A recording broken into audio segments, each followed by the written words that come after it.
Good morning, everyone. This is Ria Pramanik. We are starting with our new course that is BPSC 145 Democracy and Development in Northeast India. So, in this new unit, we are going to study about our Northeast India and how there is development and how democracy has been established in Northeast India during the course of time when India got independence. So this course is very new for many because this Northeast India is somewhere which we have very little knowledge about. So this unit will help us understand, help us know more in detail about one of the most important part of our country, that is the northeastern part, which comprises of so many states which are very vividly diverse, and there are so many cultures, so many tribal groups that live there. There are so many traditions, ethnicities that live in that place. So this unit will help us understand all the process of democracy, how it was established in this area, and how development has been taking place since India's independence.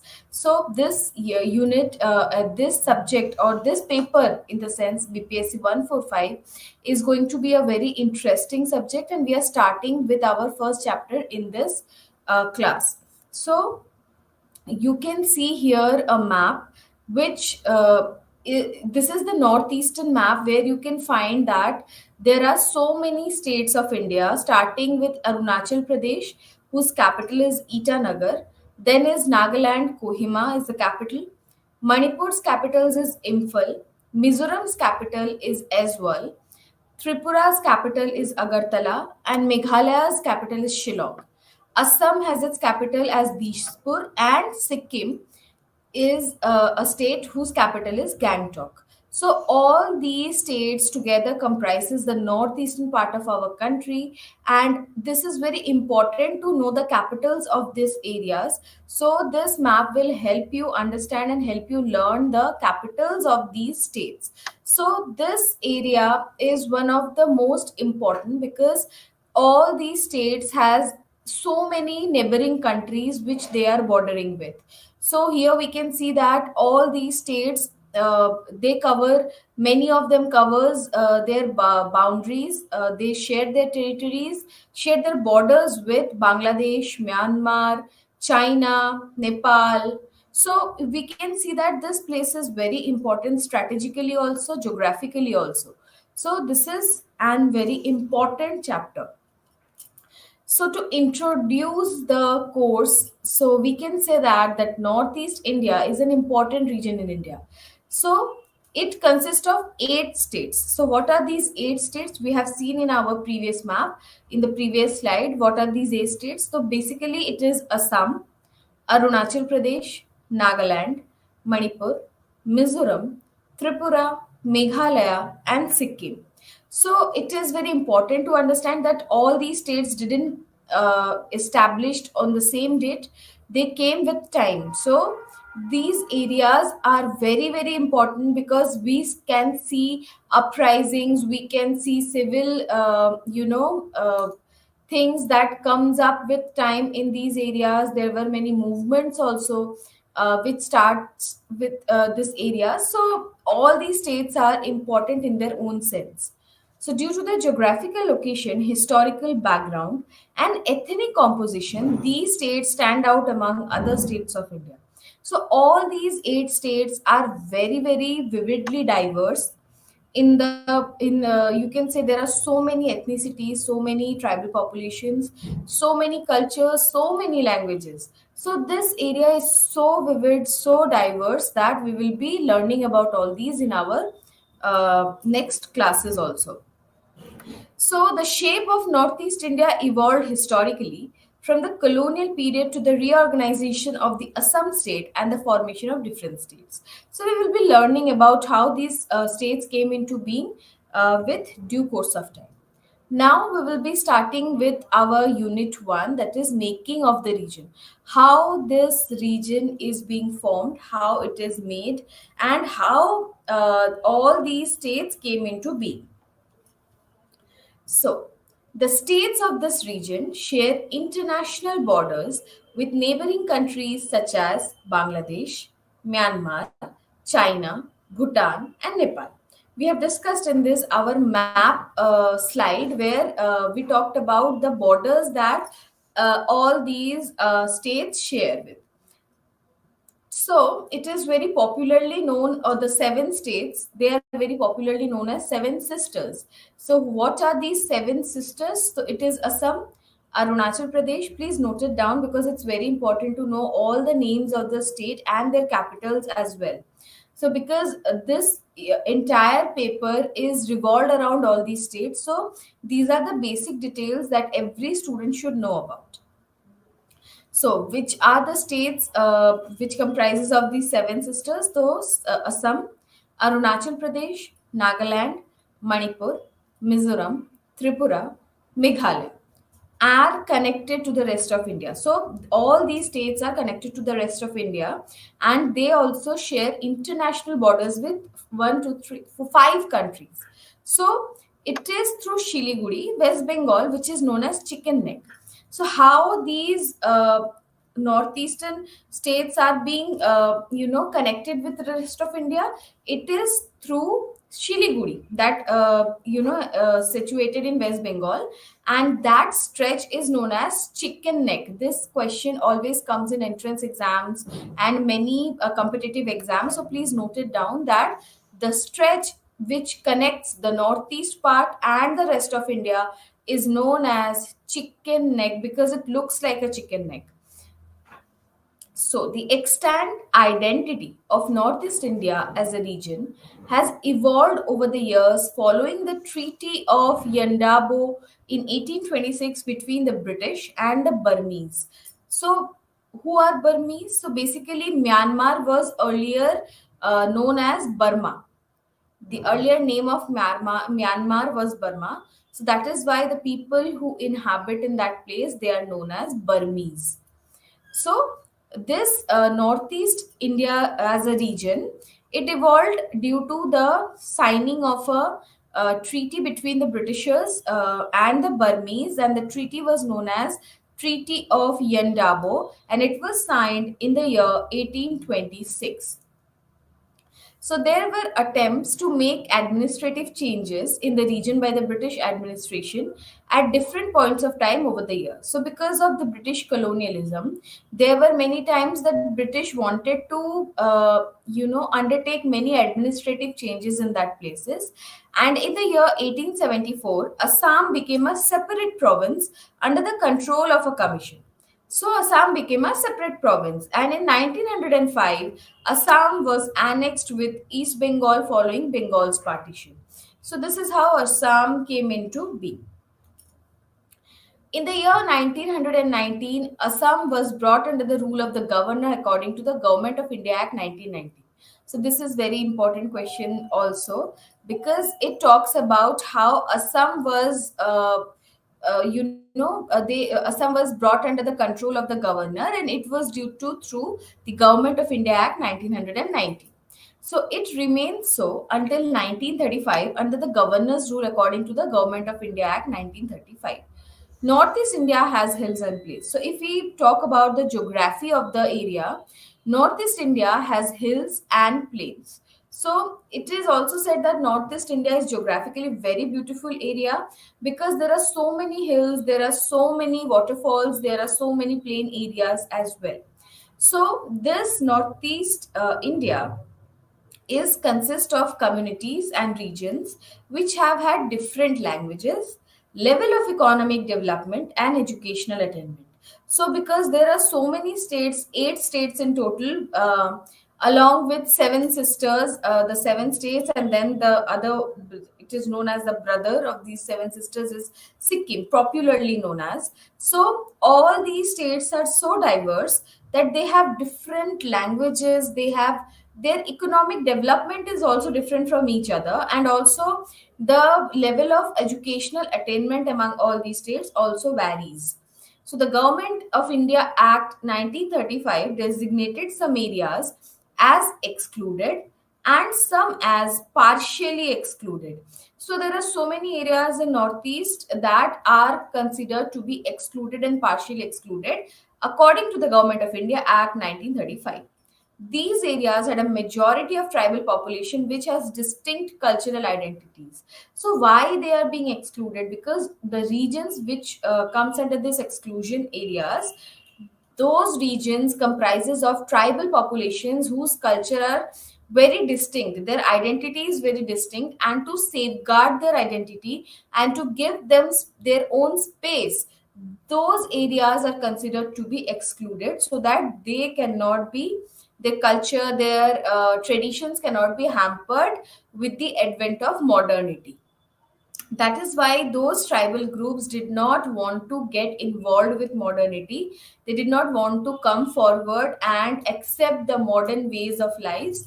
They wanted their own traditional ways while living in the forest. So those areas has been scheduled as excluded. These areas were excluded from the application of also legislative powers of the provincial legislature. So the governmental control, the legislative powers of the provincial legislature also does not apply on those excluded areas.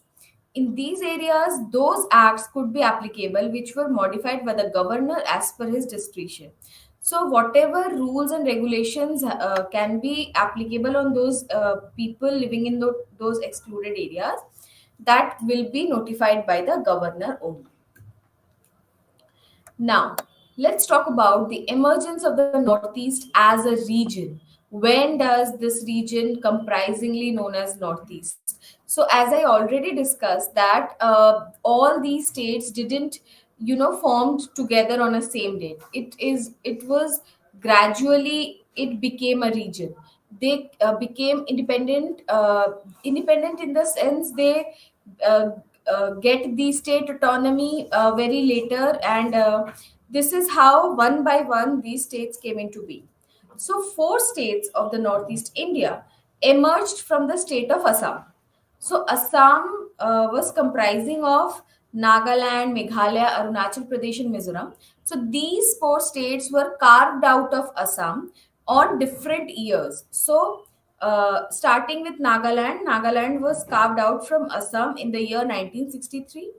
Meghalaya was carved out from Assam in the year 1972. And in 1987, two states were carved out from Assam, that is Arunachal Pradesh and Mizoram. So, two of them, Manipur and Tripura, were princely states during the colonial period. So, Nagaland, Meghalaya, Arunachal Pradesh, and Mizoram were a part of Assam. And later on, gradually, with the course of time, they has been carved out from the Assam, which was a very bigger state by that time.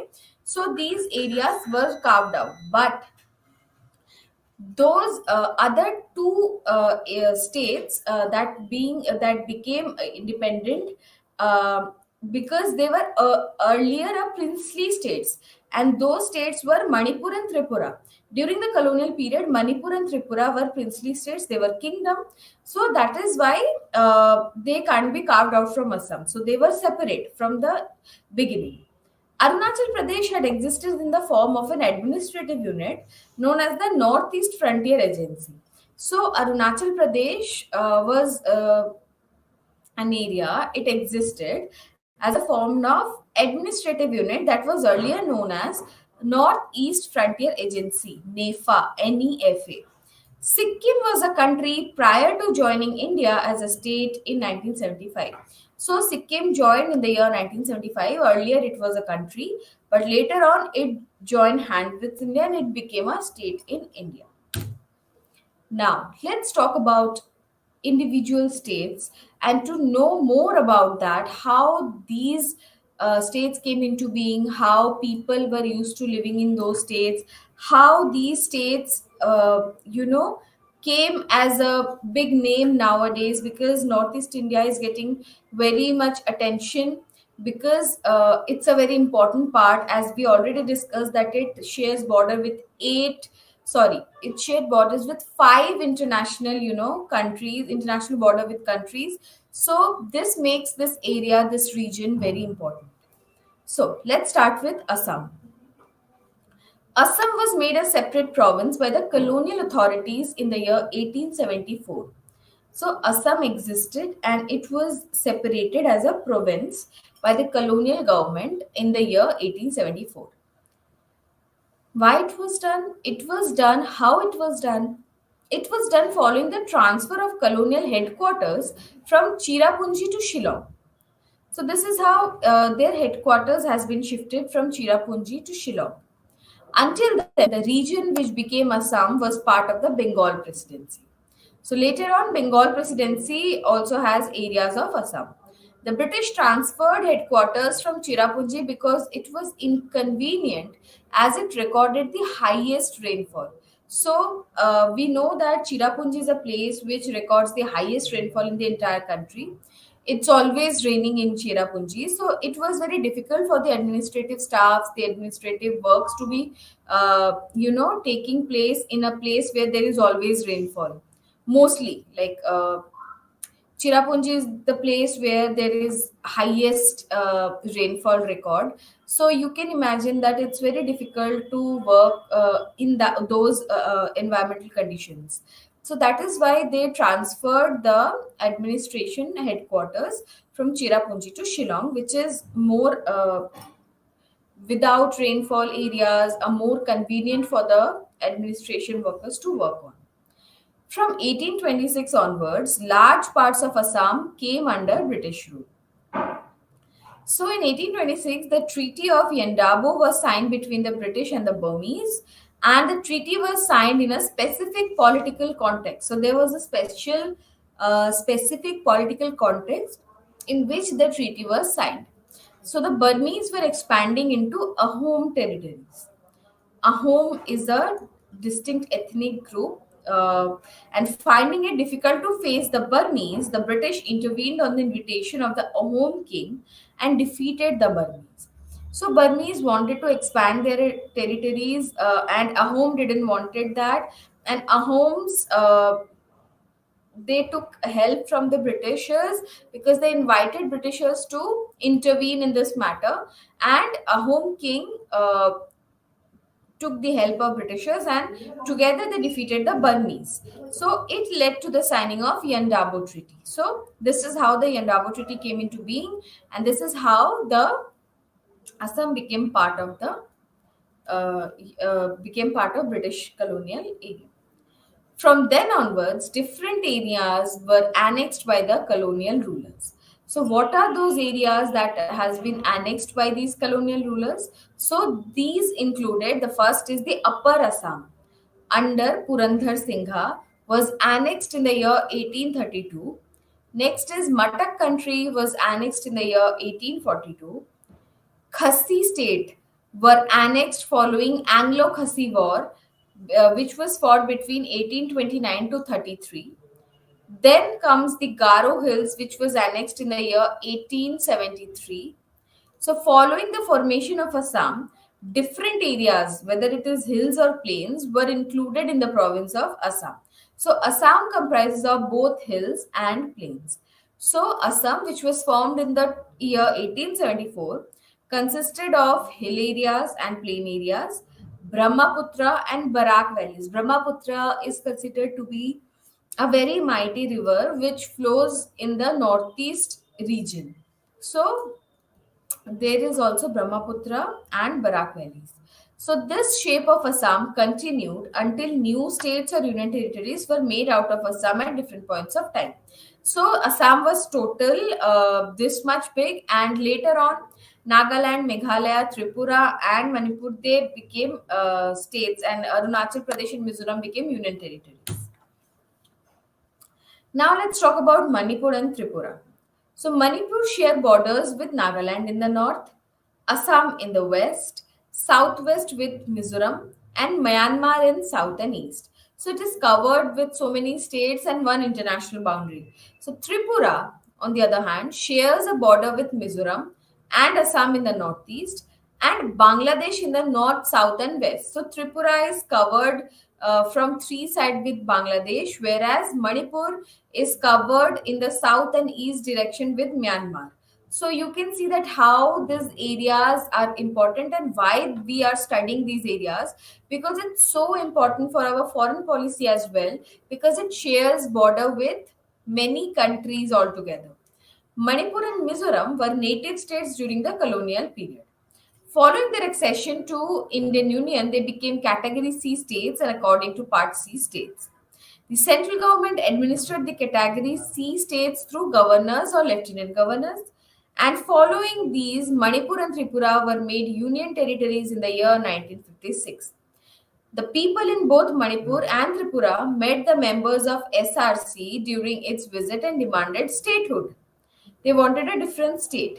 Rejecting the demand for statehood as unviable, the SRC suggested the merger of Tripura into the short run and that of Assam in the long run with the state of Assam. The union territories of Manipur and Tripura were made states in the year 1972. Please underline this, that initially they were union territories, and from union territories they wanted themselves to be converted as states, and it happened in the year 1972. Now let's talk about Meghalaya, Nagaland, and Mizoram. The state of Meghalaya was made of three hill districts of Assam. So let's first talk about Meghalaya. So it is comprised of three hill districts of Assam, that is the Khasi Hills, Jaintia Hills, and the Garo Hills. All three hills are very known names and very important to understand. These hills were captured by the British after the Anglo-Khasi War. They were placed in Assam as its hill districts following the formation of Assam in 1874. Shillong became the capital of Assam, had become the capital at that time. So during that time, it was Shillong which was the capital of Assam. During the 1960s, there had been a demand for the formation of a hill state out of the hill districts. It is mainly in opposition to language policy of the Assam government and dissatisfaction with the provisions of the sixth schedule. The government appointed the Pataskar Commission in the year from 1965 to 66 under the chairmanship of H.V. Pataskar to look into the demand for a hill state. So this commission was totally formed for the demand which was raised by the people to form a hill state. The commission recommended the formation of a state of Meghalaya within the state of Assam instead of creating a new statehood. So within Assam, the commission recommended for a state of Meghalaya, which will be under Assam only. So the parliament passed Assam Reorganization Meghalaya for Act 1969. It led to the formation of a new state, that is Meghalaya, within the state of Assam. This state comprised of the United Khasi Jaintia Hills District and Garo Hill District as defined as the sixth schedule. This is very important. You should know how the Meghalaya was comprised of three hill districts, Khasi Jaintia and Garo Hills. An autonomous state was created within Assam, a state within the state, which existed during the 1970 and 1972. In the year 1972, it was elevated to statehood. So initially, Meghalaya was, it was existing within a state as a state, and then it got the statehood in the year 1972. Now, let's talk about Arunachal Pradesh. The state of Arunachal Pradesh was formed on February 20, 1987.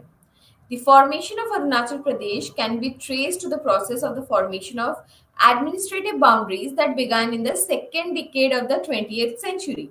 So, as we already discussed, that in the year 1914 and during the British colonial period, Britishers created an administrative unit in Arunachal Pradesh and named it as Northeast Frontier Tract (NEFT). The tract separated hill areas of the then districts of Darang and Lakhimpur districts of Assam in the light of Assam Frontier Tract Regulation Act 1880. After independence in the year 1954, the government of India renamed this Northeast Frontier Tract as Northeast Frontier Agency. So from NEFT, it became NEFA, existing within the administrative boundary of the Assam state. Following this reorganization of Assam, NEFA was made into an union territory in the year 1972, January 20.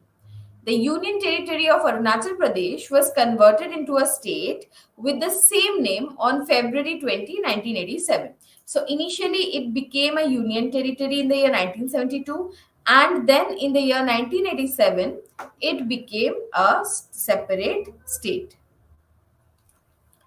Now, let we talk about Sikkim.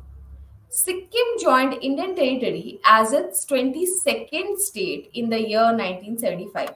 Since then, India was having only 21 states, and Sikkim was the 22nd one.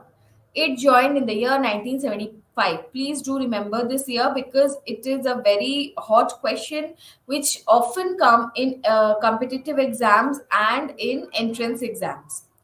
So, Sikkim's location is not contiguous with the other states in Northeast India, known as the Seven Sisters. So, it was not contiguous with the other Seven Sisters, which were Assam, Arunachal, Meghalaya, Tripura, Mizoram, Manipur, and Nagaland. It is connected with the Seven Sisters through the districts of Cooch Behar, Jalpaiguri, and Shiliguri, West Bengal.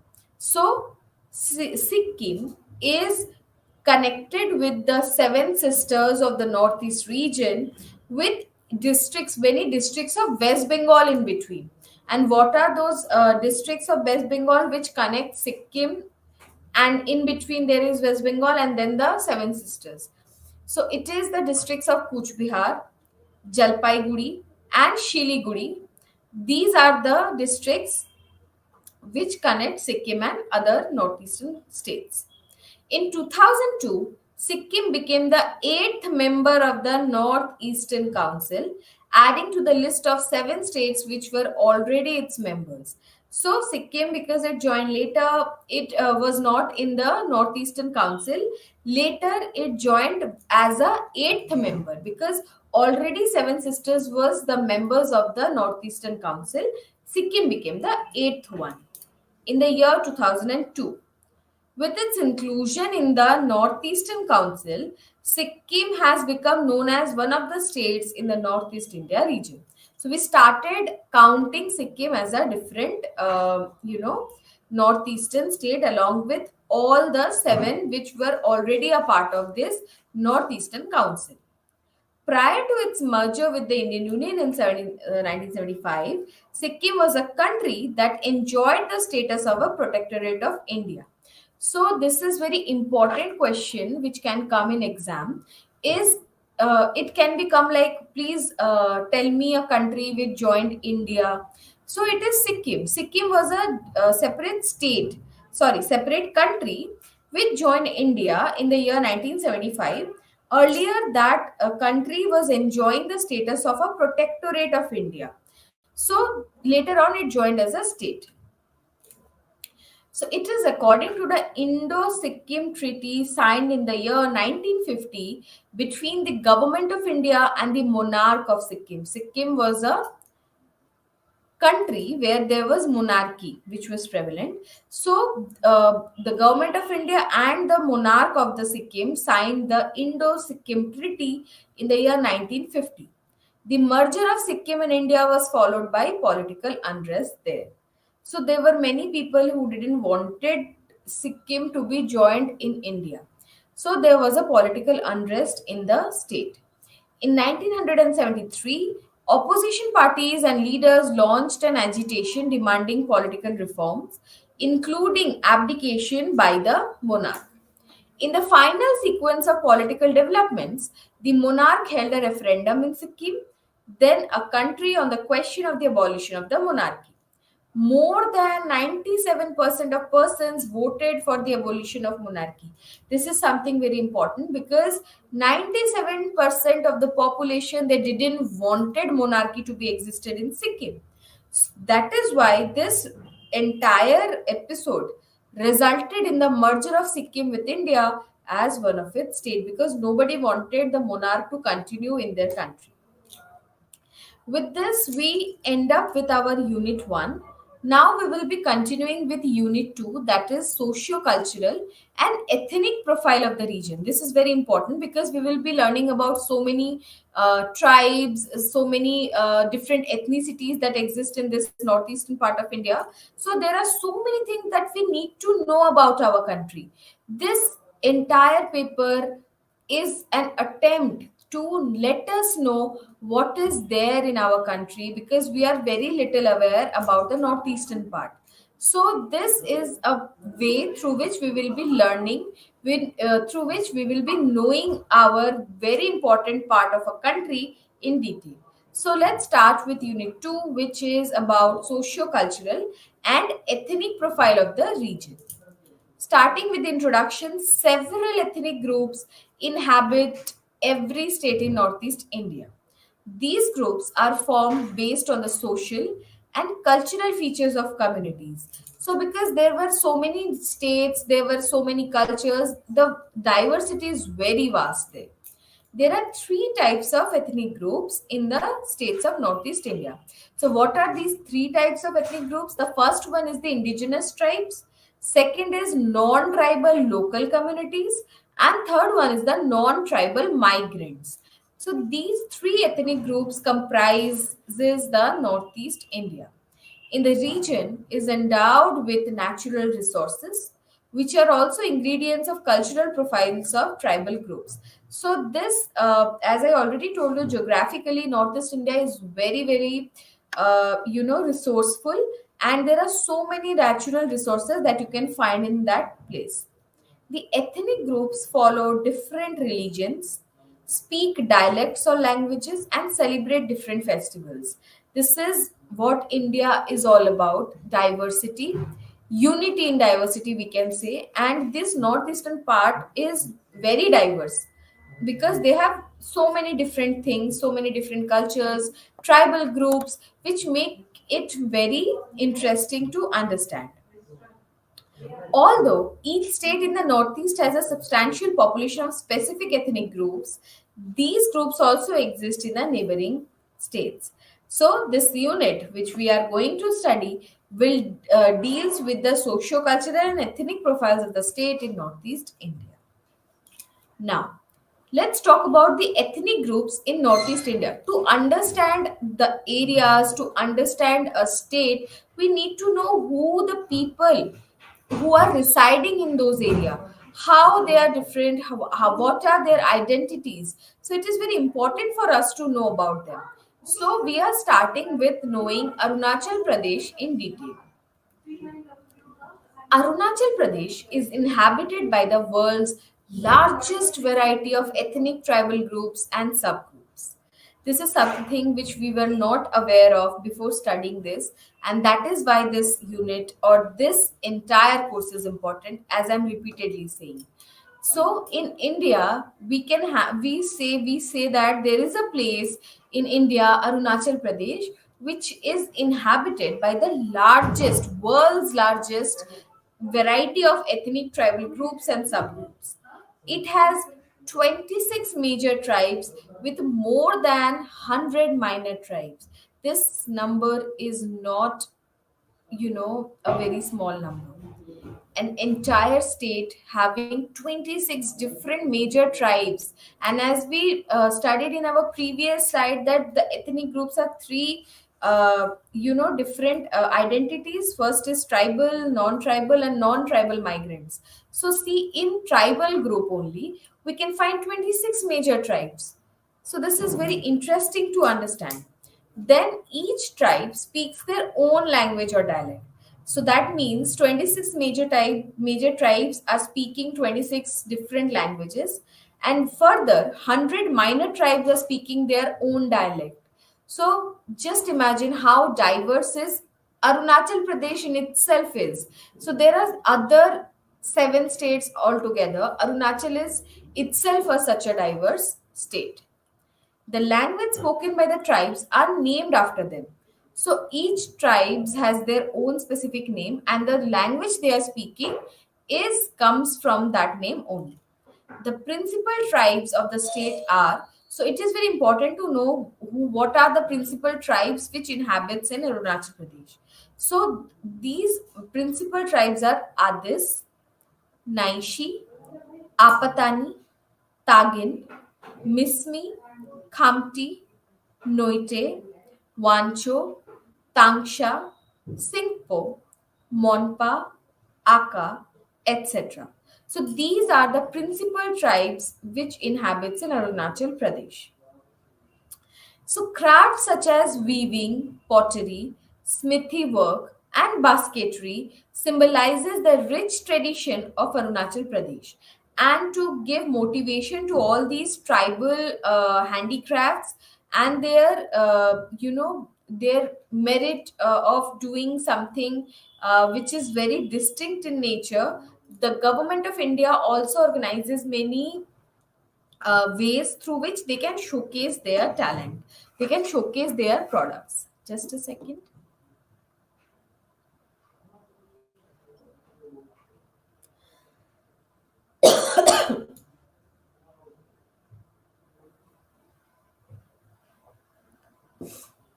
Sorry for the disturbance.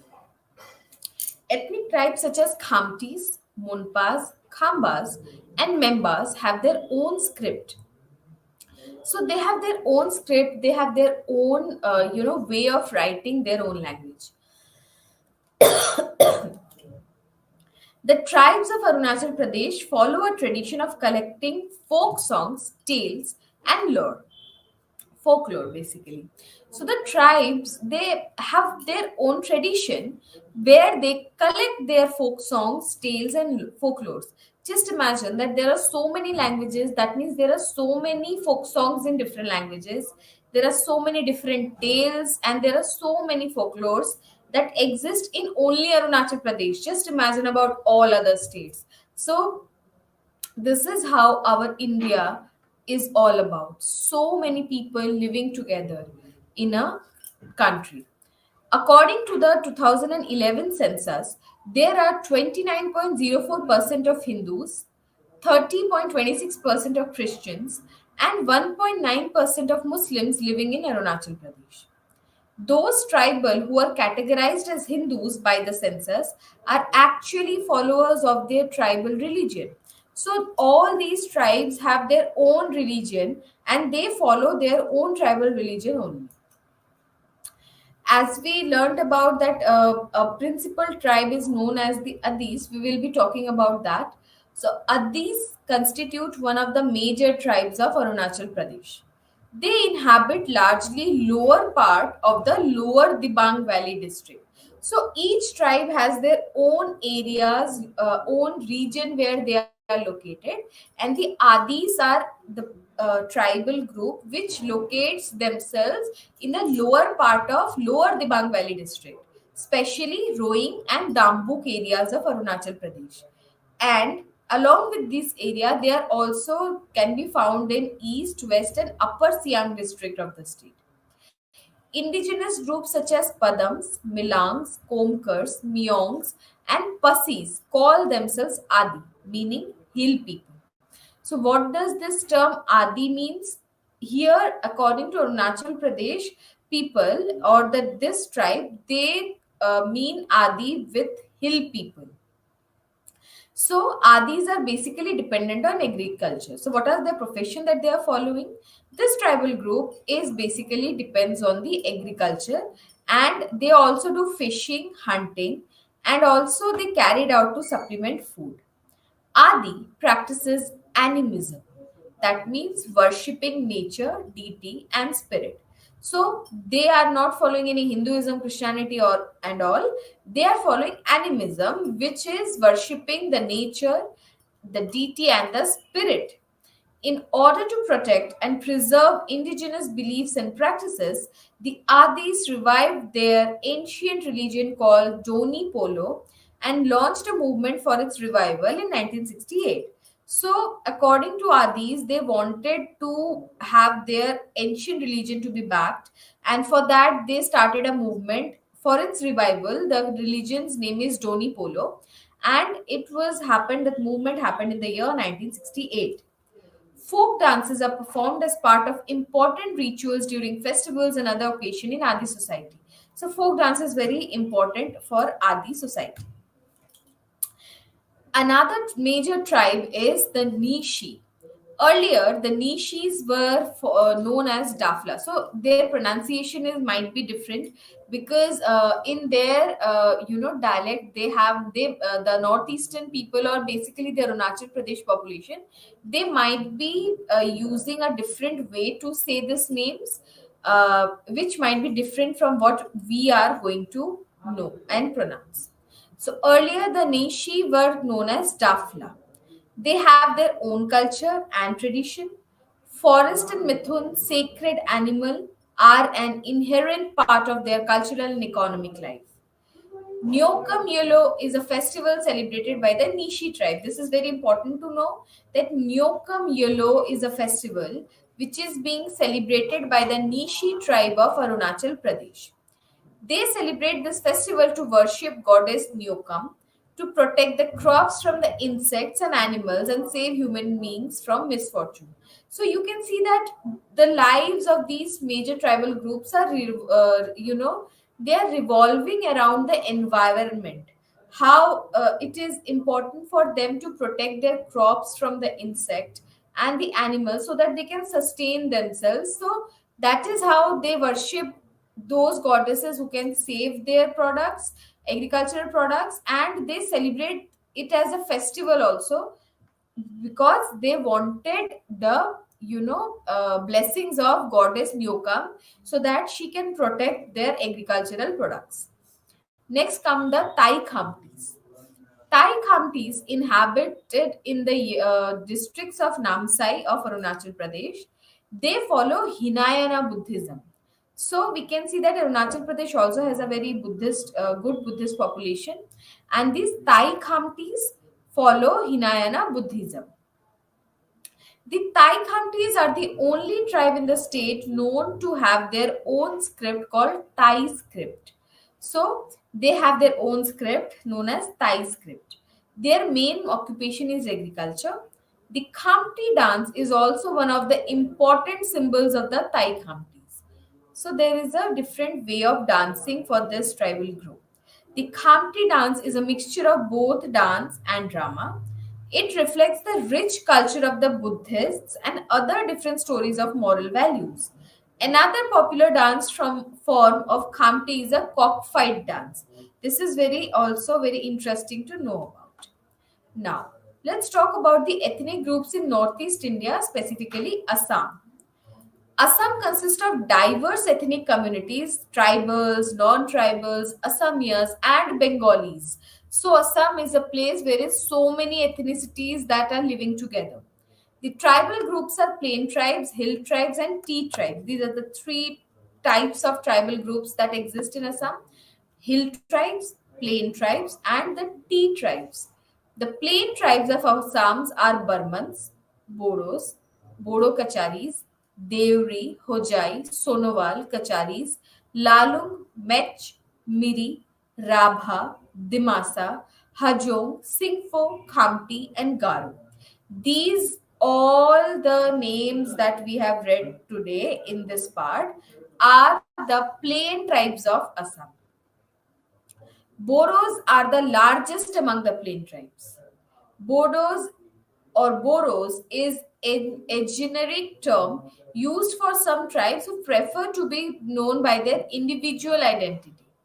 Boros claim to be the original inhabitants of Assam, and Sonowal Kacharis largely inhabit the districts of Tinsukia, Dibrugarh, Shivsagar, Jorhat, Golaghat, Lakhimpur, and Dhemaji.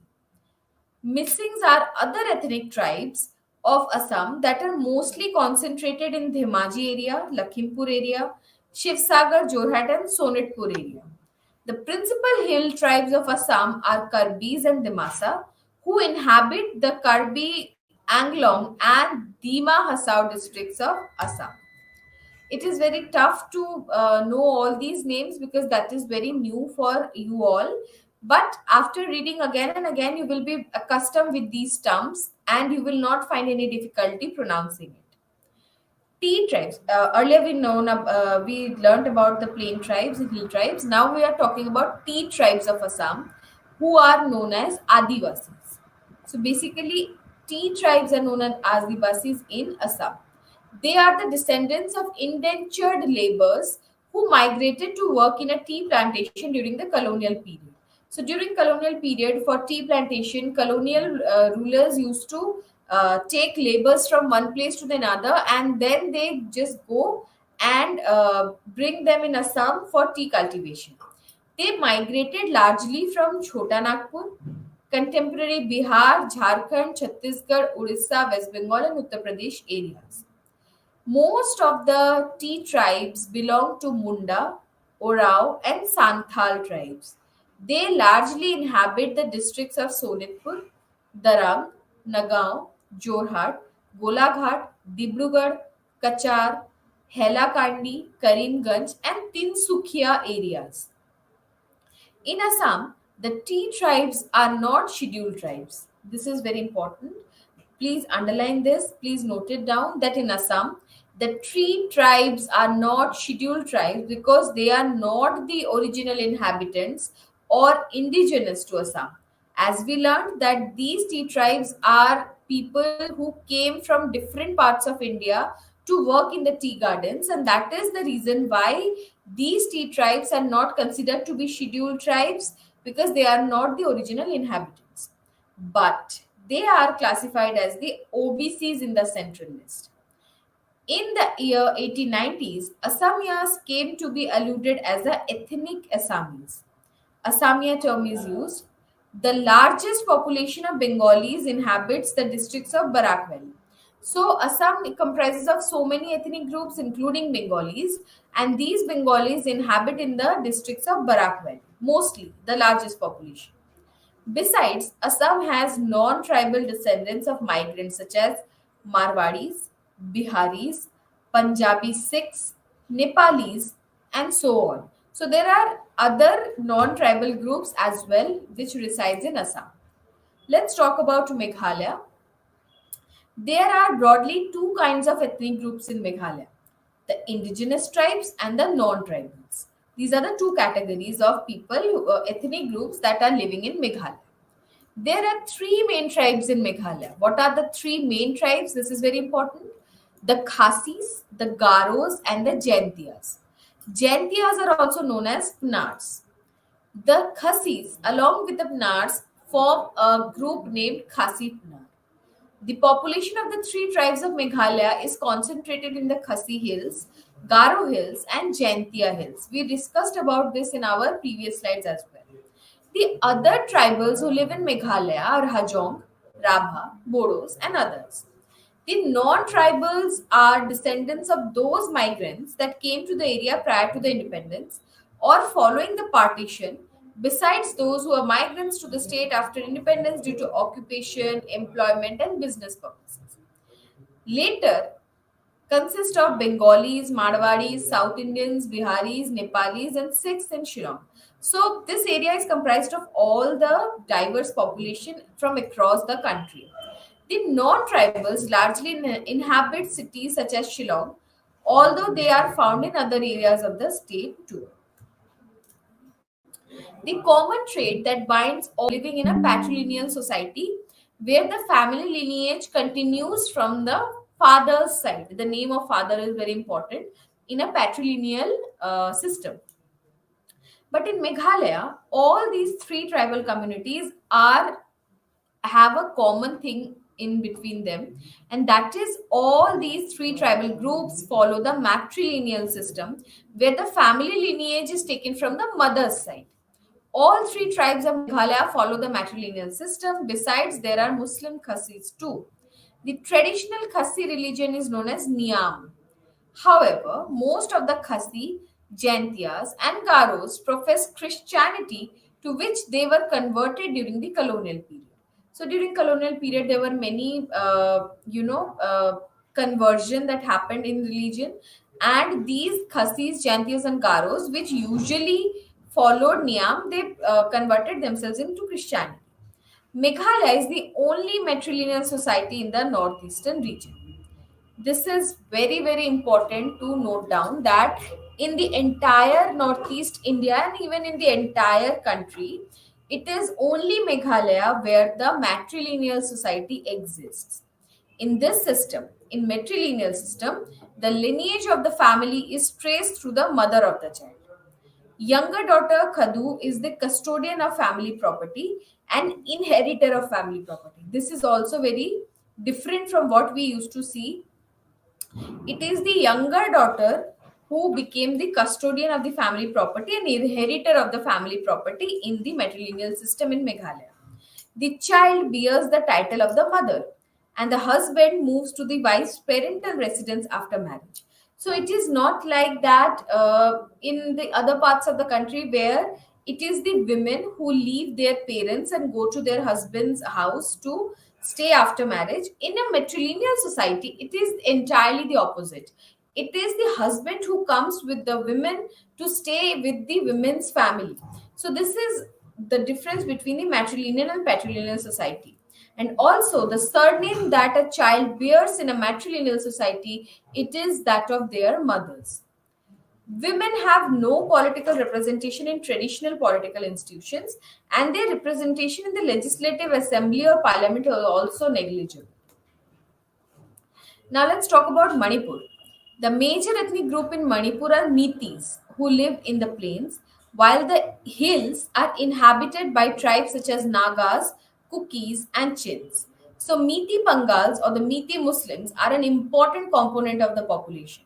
Apart from these tribes, there are some scheduled tribes that is Emol, Enal, Angami, Chiru, Choti, Gangte, Hamar, Kabuikom, Mizo, Lush, Mao, and Monsang, etc., which inhabits in Manipur. People of Manipur speak the Tibeto-Burman language. The Meitei language is the mother tongue of the Meitei people and is the lingua franca of the state, whereas English is the official language and the language of the conducting business. The festival which is popular in Manipur is Sangai Festival, which holds annually for 15 days at Palace Ground of Imphal, in which state and central government offices, private entrepreneurs, and cooperative societies build their stalls to showcase their products. In that festival, along with other dances, Maibi dance, the folk dance of Manipur, is also performed by the local artists. Leading organization which deals with handicrafts, wood carving, and ready-made garments in the from the adjoining countries like Myanmar, Thailand, Bangladesh, South Korea, Japan, and even America also participate in that festival that occurs in Manipur. Besides, each ethnic group of Manipur has its own distinct culture and traditions. The culture and traditions are reflected in their dances, music, customary practices. Some of the classical dances of Manipur includes Ras Leela, Nupa Pala, Pungcholam, Khamba Thoibi dance, etc. The Ras Leela dance is performed in an enclosure in front of a temple throughout the night. Now let's talk about Mizoram. Mizo is a generic term for the tribes and lives Mizoram and the Mizoram hills. So there are five major tribes in Mizoram, that is Lushei, Ralte, Hamar, Paite, Pawes, which was earlier known as Lais, and 11 minor tribes. Broadly, various tribes which were referred to as Kukichin Lushai during the colonial period, who are spread across states of Mizoram, Tripura, Manipur, Assam, as well as Bangladesh and Burma. So, according to Pachuao, the Mizo identity is situational identity. In terms of ethnicity and language, Mizos are characterized as Tibeto-Burman. Death rituals and Christianity form important ingredients of the Mizo culture. Death defines the identity of a person as Mizo or not. A Mizo is allowed to be buried in their burial place and non Mizo is not. This is something which is important.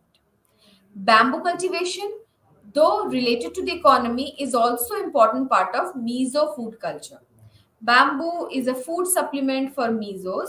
The famine led to the Mizo insurgency during the 1960s to 1980s, ended with the signing of Assam Accord in the year 1986. The Mizo Code of Ethics focuses on Thwalang Ghaina. It means that it is the obligation of all members of the society to be hospitable, kind, unselfish, and helpful to others. There are many words that I might be pronouncing wrong because that is something which is difficult for the people who do not belong to the northeastern part to pronounce perfectly. So you can write it down the spelling and need to know the pronunciation, how it is being pronounced. Let's talk about Nagaland. There are 16 main tribes in the state, that is Angami, Ao, Chakhesang, Chang, Chiru, Khemenangam, Konyak, Lotha, Makware, Phom, Rengma, Sanktam, Sema, Tikhir, Yamchugre, and Zeliang. So these are the 16 main tribes that resides in Nagaland. Though each of these has its distinct identity, they are known by generic terms Nagas. So they are main 16 different tribes, but together they are known as Nagas. Several languages are spoken in Nagaland and they belong to the Tibeto-Burman group of languages. According to the 2011 census, the major languages that has been spoken in Nagaland are basically the Konyak, Ao, Lotha, Angmi, Chokri, Sangtam, Bengali, Zeme, Yamchung, and Chan, Kyameong, Rengma, and Phom. Songs and dances are essential ingredients for the traditional Naga culture. The state of Nagaland is famous for celebrating different festivals, and one such festival is the Hornbill Festival. The government of Nagaland launched it in the December 2000 with the aim of encouraging the intertribal interaction and also promoting the culture heritage of the state. So these are the efforts that the government of India are putting to bring Nagaland and the other northeastern states forward. Now, let's talk about Tripura. Tripura generally has two types of ethnic groups, that is tribals, indigenous tribals, and the non-tribals. The tribals form around 19 main tribes along with several sub-tribes. The major tribes that resides in Tripura includes the Tripuri, Rayang, Chakma, Halam, Garo, Lusei, and Darlong. Bengalis also form the largest ethnic group in Tripura. There are many people who speak Bengali lives in Tripura. The larger share of Bengalis in Tripura resulted from the migration of Bengali speaking people after partition. So during partition and during many reasons, people used to migrate from one place to another, and that is how Tripura has been resided by so many Bengalis. Bengali culture and tribal traditional practices coexist to constitute Tripuri culture. Bengali is the most spoken language due to the predominance of Bengali people in the state. Kokborok language is spoken by the majority of the tribal communities. Music and dances are an integral part of Tripura's tribal communities, and each tribal community has its own songs and own dances. Just look at the diversity, how the northeastern part of our country is so diverse, is so vast, and it's so is having a distinct identity of their own. Now let's talk about Sikkim. There are three major ethnic groups in Sikkim, that is Nepalis, Bhutias, and Lepchas. These are the three ethnic groups that reside in Sikkim, and there are three major languages spoken in Sikkim. The Lepchas were the original inhabitants of Sikkim. The Bhutias migrated from Bhutan in the 17th century, and the Nepalis started migrating into Sikkim in the 19th century. So the original inhabitants are Lepchas, then comes the Bhutias from Bhutan, and then come the Nepalis from Nepal. The movement of the Bhutias began in the region from Tibet in the 14th century when the Kingdom of Sikkim was established in 1642. Sikkim became part of Indian Union in 1975. We have talked about this in our previous slides as well. And earlier, it had existed as the Protectorate of India. From the later 19th century, as the Sikkim monarchy was a British protectorate, Sikkim ethnic composition changed. Due to the migration of Nepalis into Sikkim, encouraged by the colonial authorities, the Nepalis had become the single largest ethnic group in Sikkim. So there are more Nepalis in Sikkim, which reduces the population of other ethnic groups. So there are three major groups we talked about that, and besides several dialects that are prevalent among the different Nepali castes that are Gurung, Rai, Tamang, Mukhia, Newer, Manger, Sherpa, etc. So they have a different Nepali dialects. However, Nepali is a lingua franca of the state because the majority of the population belongs to the Nepali community. The official language of the state is English, Nepali, Sikkimese, or Bhutia and Lepcha. Buddhism and Hinduism are two main religion in Sikkim, and basically the Lepchas and the Bhutias are Buddhist, and Nepalis are Hindus. So there are more than 70 monasteries in Sikkim, and there is also different folk dances, and also Bhutia communities celebrate a festival known as Pang Labsol. So through this festival, they offer gratitude to Mount Kanchenjunga. With this, we end our today's lecture here. Thank you.